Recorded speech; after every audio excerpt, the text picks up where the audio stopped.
كنت قاعدة في مدرج الكلية ولقيت واحد جاي بيقول لي: وسعي كده يا أنسة، عاوز أعدي. طب ما تعدي، هو أنا ماسكاك؟ أعدي إزاي بس وأنت قاعدة سد عليا مية ونور؟ بصيت له بحزن وأنا بقوم عشان أعديه. أنا هدير اللي من عيلة أبو كرش، فاكرني؟ أنا اللي عملت رجيم عشان أخس 20 كيلو، بس الشهر اللي بعده بقى زدت 30 غيرهم. حاولت أخس كتير بس ما قدرتش. فاتت سنين وأنا على حالي لغاية ما وصلت الجامعة. مالك يا دودو، سرحانة في إيه؟ مفيش. الدكتور اتأخر قوي، شكلي كده النهاردة مفيش محاضرة. صح، عندك حق، أول مرة يتأخر كده. خلاص بقى، تعالي نفطر ونقعد في الكافيتيريا شوية. تمام، يلا بينا. اللي بتكلم معاها دي تبقى نور، صاحبتي الوحيدة اللي في الدفعة.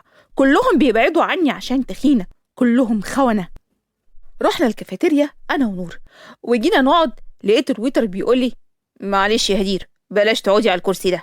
ليه؟ اشمعنى؟ هو مكسور ولا ايه؟ لا، بس انتي كسرنا الشهر ده 5 كراسي، وصاحب المكان بدأ يتضايق وبيقول ان قعدتك هنا جاية علينا بخسارة.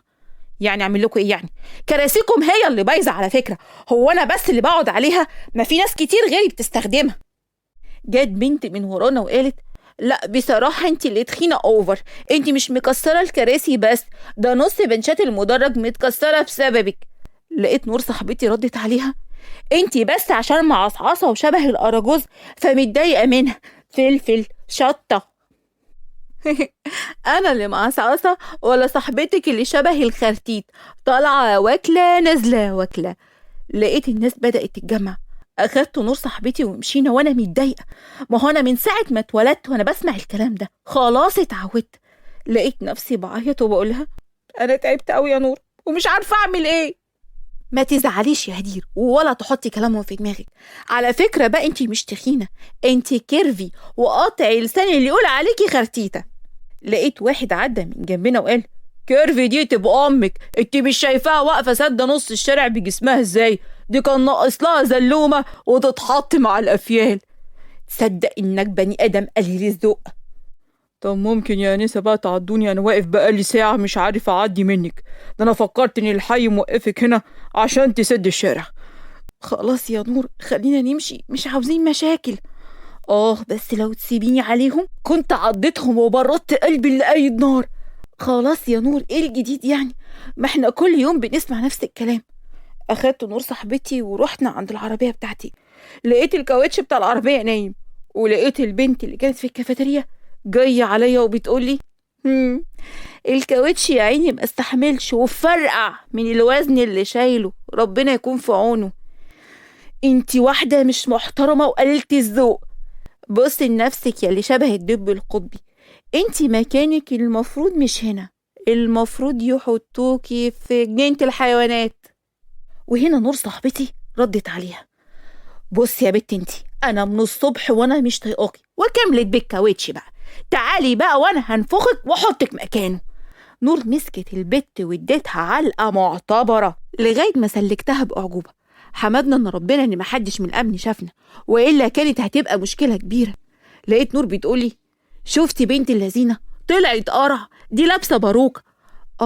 كنت مرعوبة وبعيط يا نور، لكن اول ما شفت الباروكة في ايدك وانا فطست من الضحك.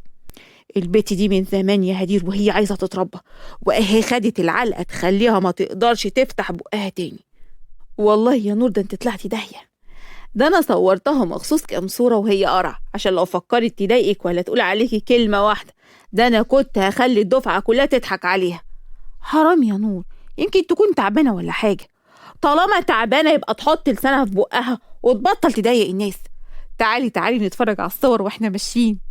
بعد وقت وصلت البيت بعد معاناة، لاني سبت العربية وركبنا الاتوبيس، لاني مفيش ولا تاكسي وافي يقف لي، اندال كلهم.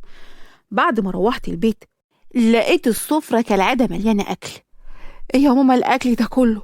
دي ولا مائدة الإفطار بتاعت رمضان. خير ربنا كتير يا حبيبتي، ربنا يزيد ويبارك. أنا عرفت السبب اللي مش بيخليني أخس السنين دي كلها. انتي يا ماما. تخسي ده إيه؟ هو احنا بتوع الكلام ده؟ طب أنا عاملة لك ديك رومي ده ليك انتي لوحدك. يا ماما أنا تعبت، أنا عمالة أتخن، نفسي أخس حتى لو 2 كيلو. وهنا جه بابا: اسكتي، انت عاوزة تفضحينا في العيلة ويقولوا بنت إبراهيم عاوزة تخس، انت عاوزة تجيب لنا العار.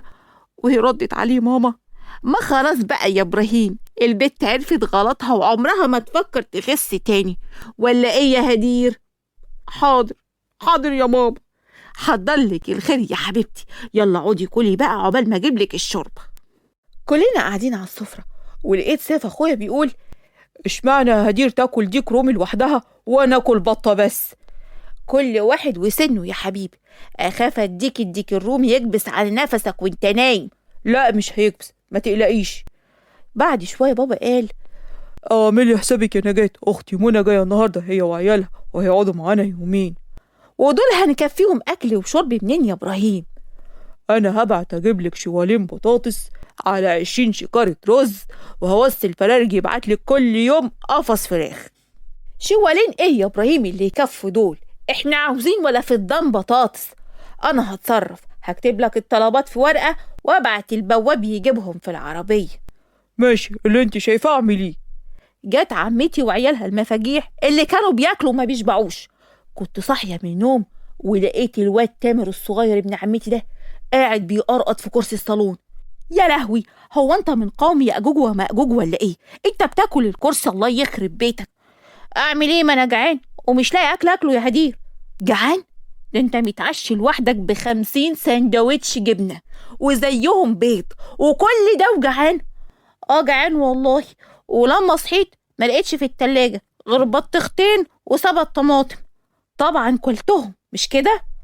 كلتهم ولسه جعان.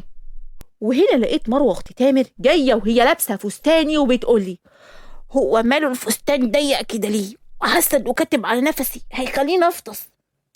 عارفه يا مروه، انا كنت مفكره نفسي تخينه، بس بعد ما شفتك حمدت ربنا على النعمه اللي انا فيها. ده انا جنبك سمباتيك ورشيقه.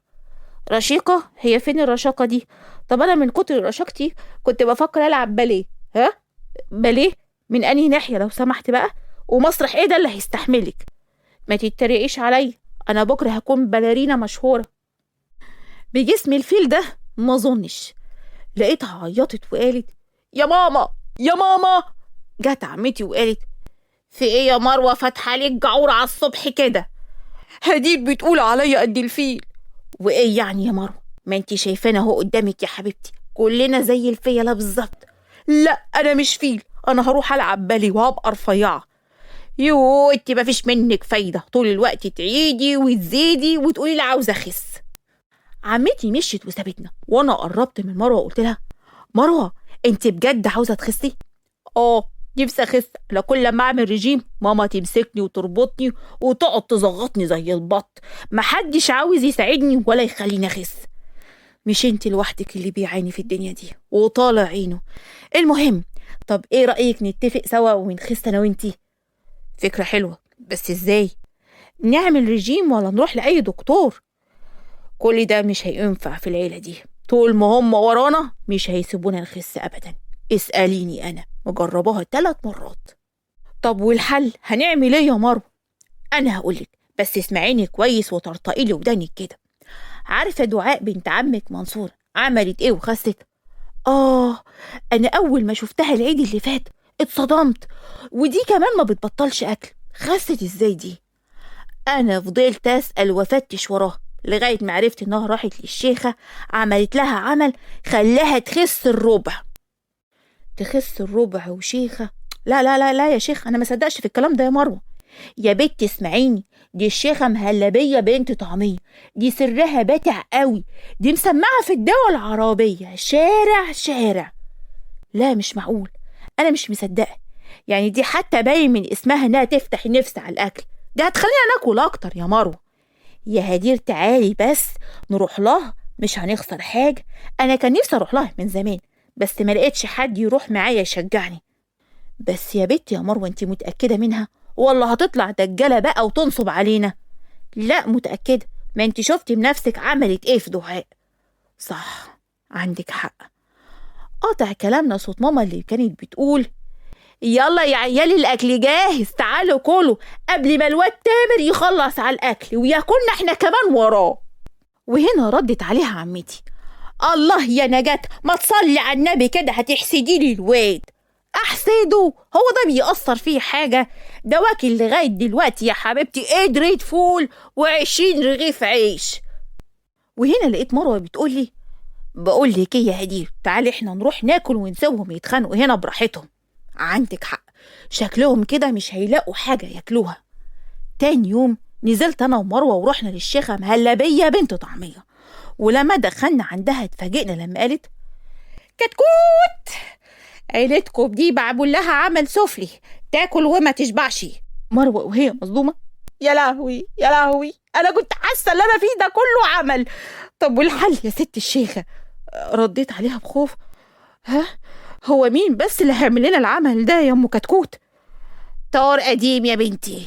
كتكوت كان بيني 2 صحاب، واحد من عيلة ابو كرش اللي هي عيلتكم، والتاني من عيلة ابو طرطور. مالنا احنا ومال طار وابو طرطور؟ ده ما كان كل واحد يخلف طرطوره. طيب للأسف يا بنتي العمل كان إن عيلة أبو كرش تاكل وما تشبعش، وهو حالكم بقى صعب زي ما انتوا شايفين. ردت عليها مروة طب والحل يا ست الشيخ؟ احنا هنفضل كده على حالنا ولا في أمل نخس؟ هو صعب بس ما تقلقوش، أنا عندي الحل لكل حاجة. كتكوت رديت عليها إلهي ربنا ما وقعك في دقيقة أبدا ويخليلك كتكوتك. طلباتك إيه يا عسلية، قصدي يا مهلبية؟ خدي الورقة دي وهاتي اللي فيها، دي مش علشاني، دي طلبات الأسياد يا حبيبتي. اتنفضت أنا ومروة ومسكنا الورقة نقراها. ضفر عرسة يتيمة يا سيدي، ورمشي نملة حزينة الله، وديك برجل واحدة يا عين أمه، وعين حصان مجنون، وسنة كلب مسعور، خروف أرمل بعين واحدة. طب نجوزه ونسعده. طيب قرن غزال مطلق، لا إله إلا الله، نص كيلو بذر زيتون. أنا بعد ما قريت الطلبات دي بصيت لأم شورى مهببة مروة، إيه الطلبات دي؟ الحاجة الوحيدة اللي هنقدر نجيبها هي بذر الزيتون، بس على الله الواد تامر ما يكونش كل الزيتون ببذره كمان. الطلبات دي تكون عندي قبل يوم الاثنين، ويلا زيارتكم انتهت. كتكوت انا سمعت منها الكلمتين دول طلعت وانا مرعوبة ومكلبشة في مروة، وفتحنا باب الأوضة وطلعنا نجري. يا ترى ايه اللي هيحصل لهديل ومروة مع الشيخة مهلبية بنت طعمية، وهل فعلا هيخسوا ولا لا؟ كل ده هنعرفه الحلقة الجاية، استنونا. واللي وصل معنا لآخر الحلقة يعمل اشتراك للقناة ولايك للفيديو، والسلام عليكم ورحمة الله وبركاته.